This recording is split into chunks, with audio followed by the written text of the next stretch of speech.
Magandang araw mga kaibigan. Ako mga kaibigan na mainit itong pag-uusapan natin. Escudero, pwedeng ilibing ang kaso ni Sara Duterte. President Marcos, tinawag na bobo.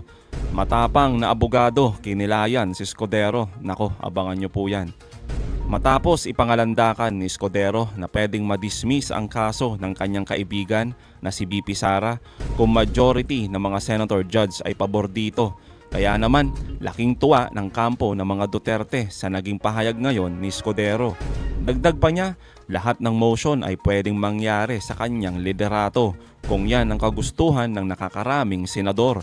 At huwag daw siyang turuan kung anong dapat niyang gawin sa impeachment trial. Samantala, kinastigo ang mga naging pahayag ni Escudero patungkol nga sa impeachment trial ni Sara na tila pagiging bias nito, pabor na pabor kay Sara Duterte na kanyang kaibigan. Iyan ang pag-uusapan natin, pero bago ang lahat, pakilike po muna ang ating video, pakishare na din po at subscribe na po kayo sa ating channel. Unahin na po muna natin ito mga kaibigan. Sinasabi kasi ni Escudero na posible nga ho na ma-delay pa itong impeachment trial ng kanyang kaibigan at posible din na pwede daw itong ma-dismiss agad-agad. Ibang klase ka talaga oh. Hindi pa tapos ang bakbakan sa impeachment ni Vice President Sara Duterte. Posible na naman kasing mausog o madelay ulit ang pre-trial at trial schedule. By June 30, matatapos na ang trabaho ng House Prosecution at kailangan ulit nilang mag-submit ng entry of appearance para sa 20th Congress. Sa July 28 pa ang pagbubukas ng sesyon para sa bagong Kongreso. Yan din ang araw ng sona ng Pangulo. Sabi ni Senate President Chis Escudero, walang trial kung depensa lang ang meron sa impeachment case. At dahil pwedeng halos 1 month bakante ang prosekusyon, sabi ni SP Chis, pwede pa rin naman daw mag-convene ang impeachment court. Yan ang motu proprio o sarili nitong pagpapasya para mag-convene. Doon mabubuksan na naman ang realm of possibilities. Kabilang dyan ang posibleng pagpapadismiss sa impeachment complaint laban kay VP Sara. Wala kasing rule na pumipigil sa sinumang senator judge na mag-motion ito sa plenaryo. Wala namang bawal ngang motion eh. Yun ang problema ko sa maraming nagsasabi ng kung ano-ano eh. Asan ba yung rule?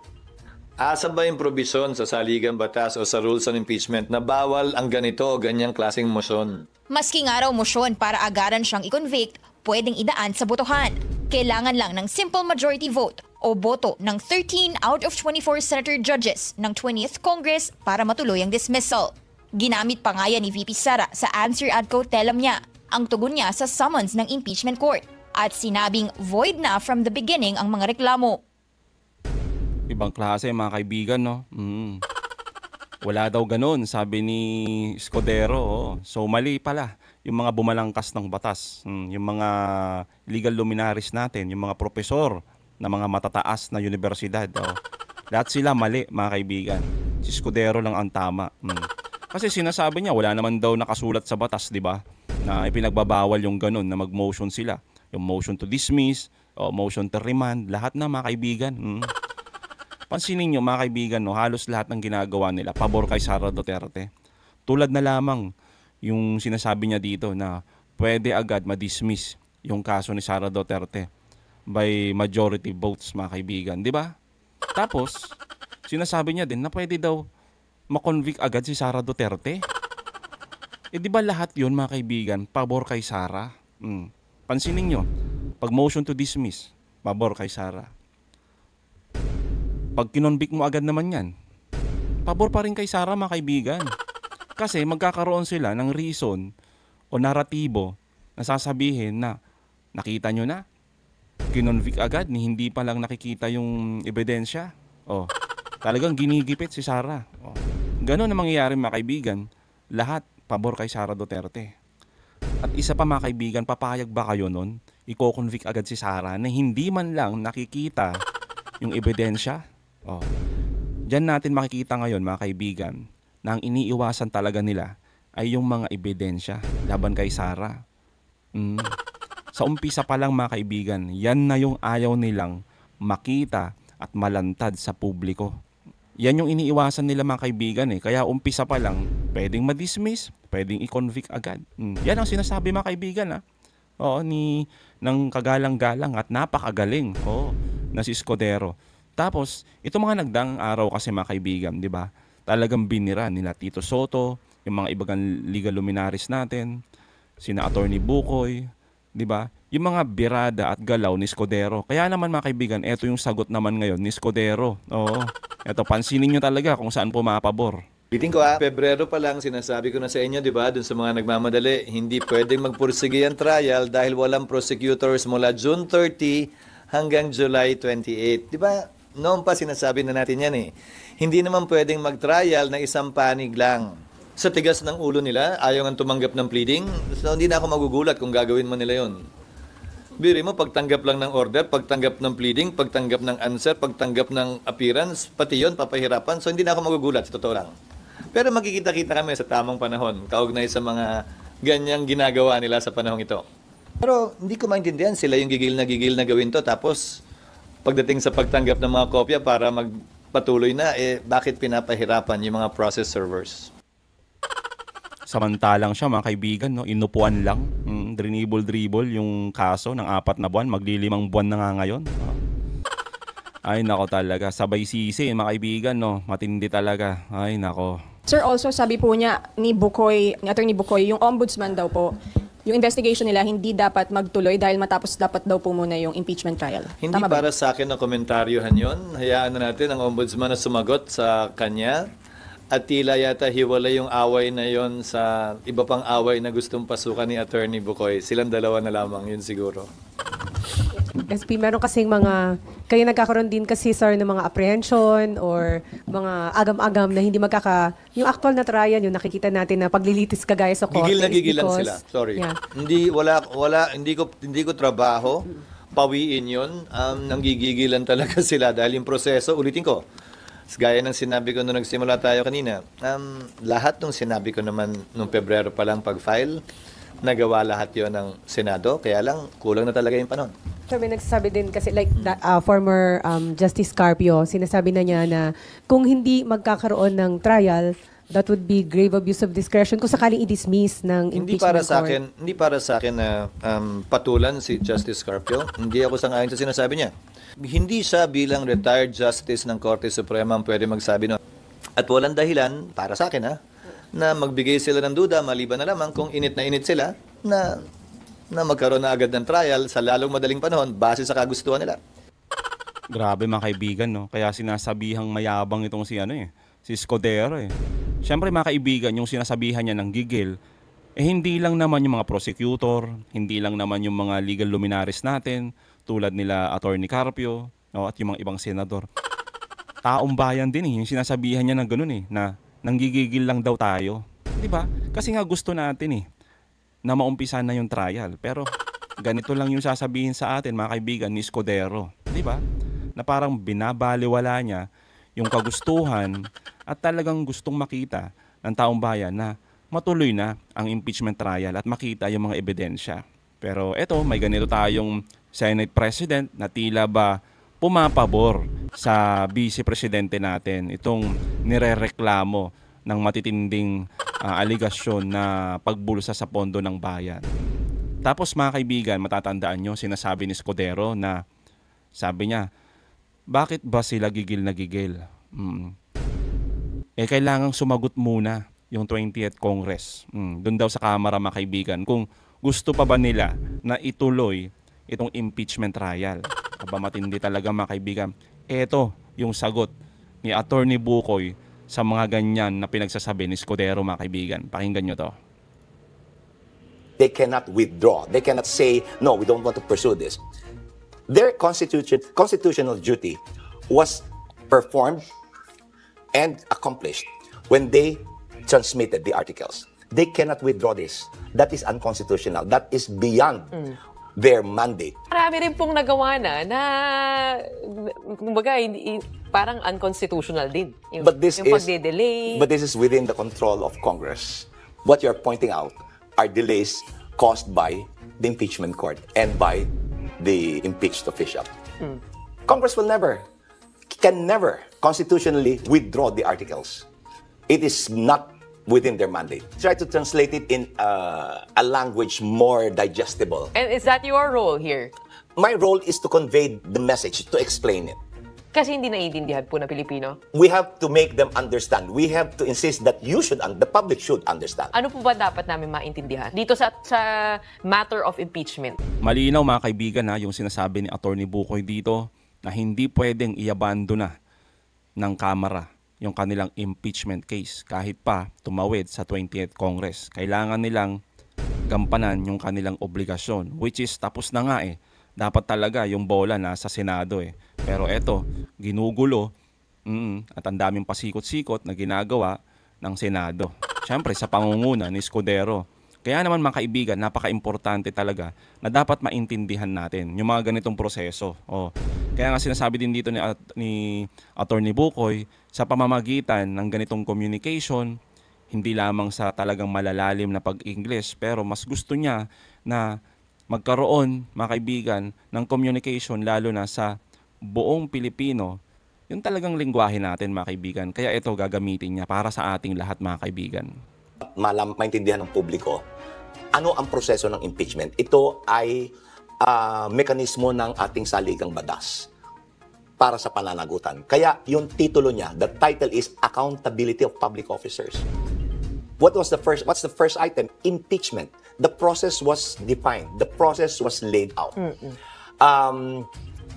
Mahalaga ito, this is not just a political exercise. It is not a political exercise. It is an exercise for holding a public official, the highest public officials, accountable. And yet, the Duterte camp was seen as saying, puro politika lang iniisip ito. Distraction to sa mga pagtaas ng bilihin, sa budget, sa paglulustay ng budget, sa kakulangan sa edukasyon. That's a warrantless generalization. Pag wala kang matuhog na particular, i-generalize mo. You confuse the public. You smoke screen. Pero bakit nga ba hindi inimbestigahan ng Office of the President pagdating sa paggamit naman ng confidential funds? Yun din ang kanilang isinasambit. You mean by the Office of the President, you mean the... Mas maraming confidential funds ang Office of the President. The President is not on trial here. That's a separate issue that we should deal with. Tama. Hindi ho yan. Huwag natin ihahalo dito yan. Again, that's, bemuddling the issue Ang nasasakdal dito ay ang pangalawang pangulo. Huwag nating guluhin. Kasi if we start finger pointing, mas malaki tinanggap nun, mas malaki ginastos. Kayong lahat. Teka muna, ikaw ang nasasakdal Sagutin mo ito. Ba't mo ihahambing ang sarili mo sa ibang tao? Sasabihin mo, hindi, mas malaki kinuha niya kaysa akin. So that makes it right? Does that make it right? No. Ang nagnakaw. Ang dapat managot. Kaya piso yan o hindi. Kung naaalala nyo, may isang maestra, isang guro, na nakadispalko ng 5,000. 5,000. Kinuntik. Ikinulong. Ito 612 million. Pag hindi ka naman ang gigil, where's the fairness there? Ang usapin ngayon ay ang pagpapanagot sa pangalawang pangulo. Ito may ebidensya. Hindi ito haka-haka We are not second-guessing here. Yung mga appropriation, maraming explanation, maraming haka-haka. Magpapagulo yan ang usapin na ito. Dito tayo tumutok. Ito muna. Ito ngayon ang is on the table. Ito yung pag-usapan natin. Tama naman, di ba, mga kaibigan, yung sinasabi dito ni Attorney Bukoy. Unahin natin itong kay Sara Duterte. Kasi nga, ito, may mga matibay silang ebidensya. Laban nga dito kay Sara. Di ba? Hindi yung gusto nyong ihalo yung usapin patungkol sa confidential funds din ni Pangulong Marcos. At yung mga iba pang issue daw sa kanya na bangag. Samantalang kung titignan mo yung mga ebidensya nila, ano yun? Puro AI. Di ba? Yun ang pawang gawa-gawa. Samantalang dito, mga kaibigan, kay Sara Duterte, may mga resibo May mga ebidensya talaga na marami pa at malalakas na ayaw nilang ipakita sa publiko.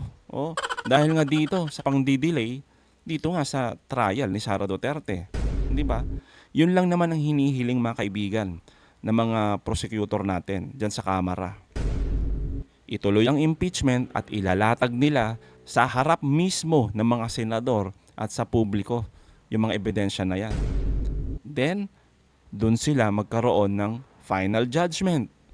Acquit ba o reconvict si Sara? Bahala na sila, mga kaibigan. Basta ang importante, makita ng taong bayan Yung mga ebidensya.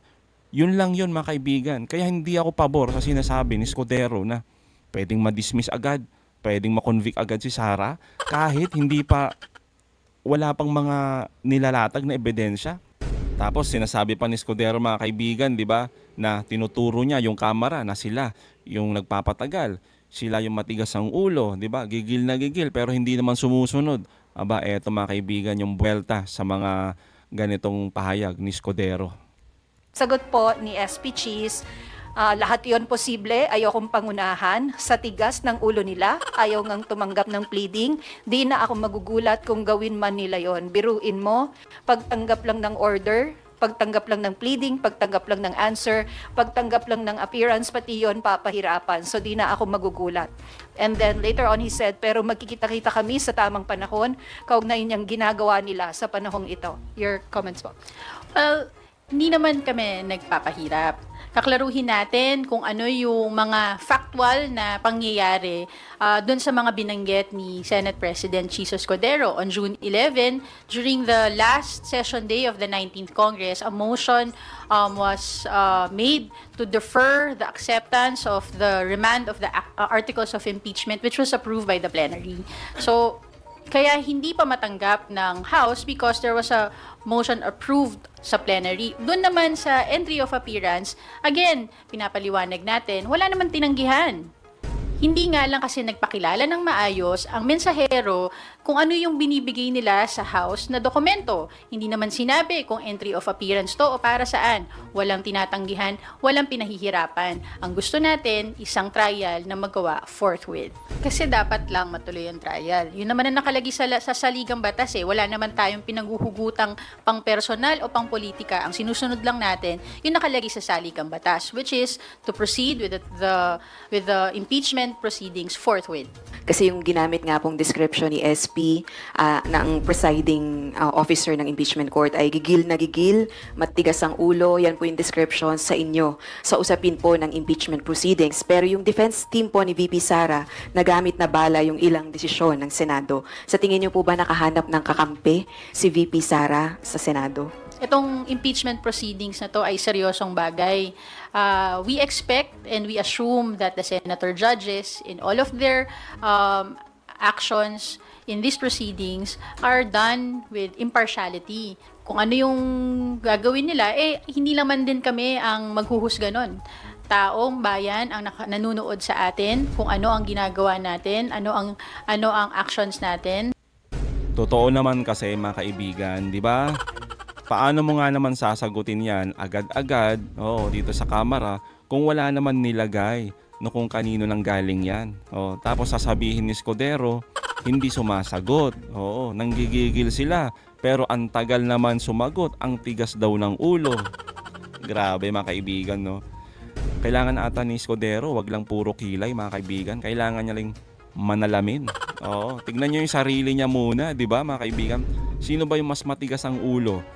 Anong sinasabi ni Escudero? 'Di ba? Wala naman nakasulat sa batas, 'di ba?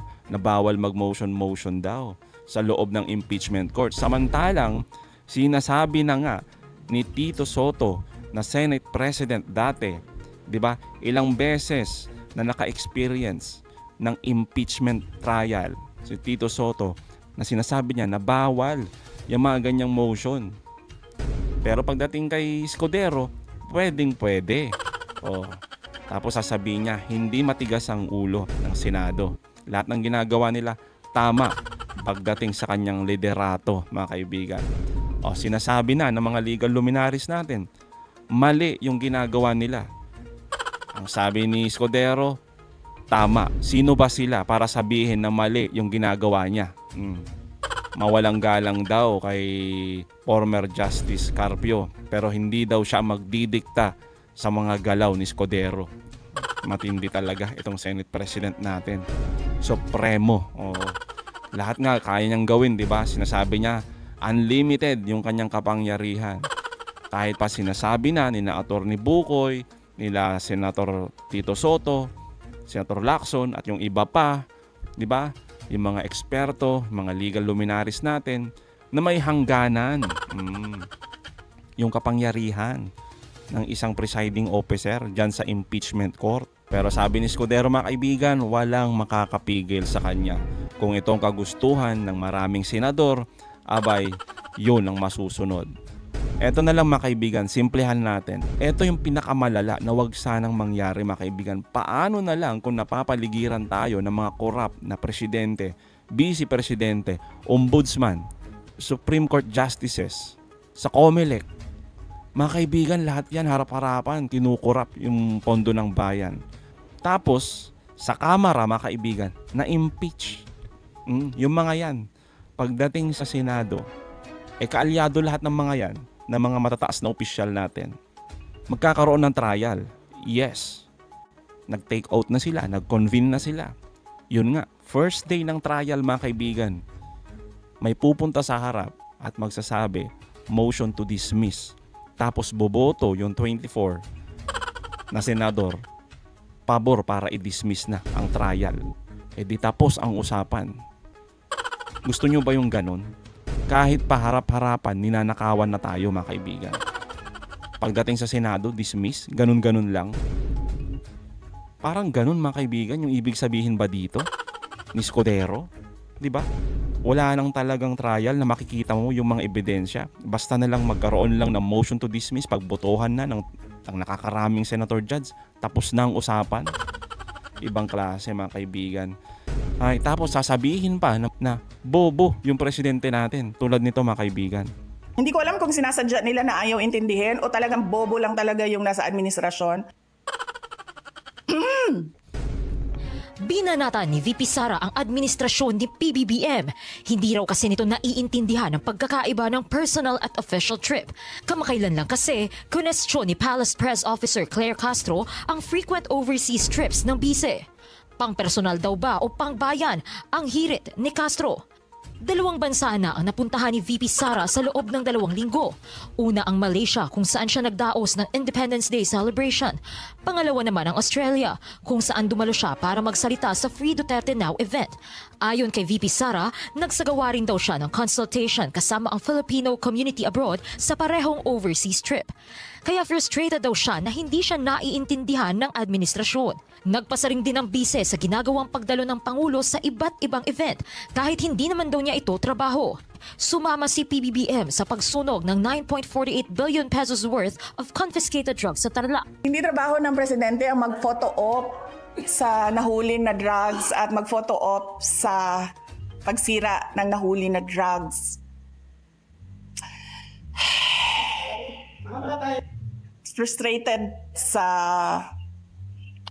ginagawa ng administration. Ay, nako talaga mga kaibigan, no? Kung makapagsalita talaga ng bobo, wagas no, mga kaibigan. So, anong akala ni Sara Duterte? Siya yung batayan ng katalinuhan. Ibang klase, mga kaibigan. Tsaka yung sinasabi niya patungkol nga dito sa ginagamit niyang pera, pondo ba to ng bayan o pera niya mismo? Well, madali lang naman niyang sagutin mga kaibigan, no? Magpakita siya ng resibo. Ang pinakamaganda niyang gawin para lahat ng ito mawala yung agam-agam sa kanya na siya ay isang corrupt na vice-presidente. Harapin niya yung trial. Harapin niya yung mga ebidensya laban sa kanya. Yun. Eto pa mga kaibigan yung malala dito kung paano talaga nila i-twist yung isang narrative. Yung napakaganda sana na nagawa dito sa administrasyon ni Pangulong Marcos tulad na lamang niyan, di ba? Yung nahuli nila, nasabat nila na napakalaking mga droga tapos sinusunog na nila. Diba? Hindi katulad ng ibang mga administrasyon dati na sinasabi, nire-recycle lang yung mga nahuhuling droga. Pero dito, sinusunog. Tapos sasabihin ngayon ni Sara Duterte, abay gawain ba yan ng Pangulo? Pa-photo ops lang? Hindi ba pwede na palakpakan ang Pangulo dahil sa mga nagagawa ng kanyang administrasyon? Di ba mga kaibigan? Tapos yung mga syunga-syunga na mga supporter nila, yun din yung pinapansin. Yung photo ops. Samantalang nawawala na yung pinakamagandang part nun, which is yung mga nahuli na droga. Tapos sinasabi nila na eto na yung next president natin, si Sara Duterte. Grabe talaga. Sabi ko nga mga kaibigan, siya na ba talaga ang batayan ng pagiging matalino? Ay, nako talaga. So mga kaibigan, anong masasabi nyo patungkol dito? Comment down below. Again mga kaibigan, huwag nyo kalimutan, i-like at i-share mga videos. Hanggang sa muli, kita-kita ulit tayo mga kaibigan.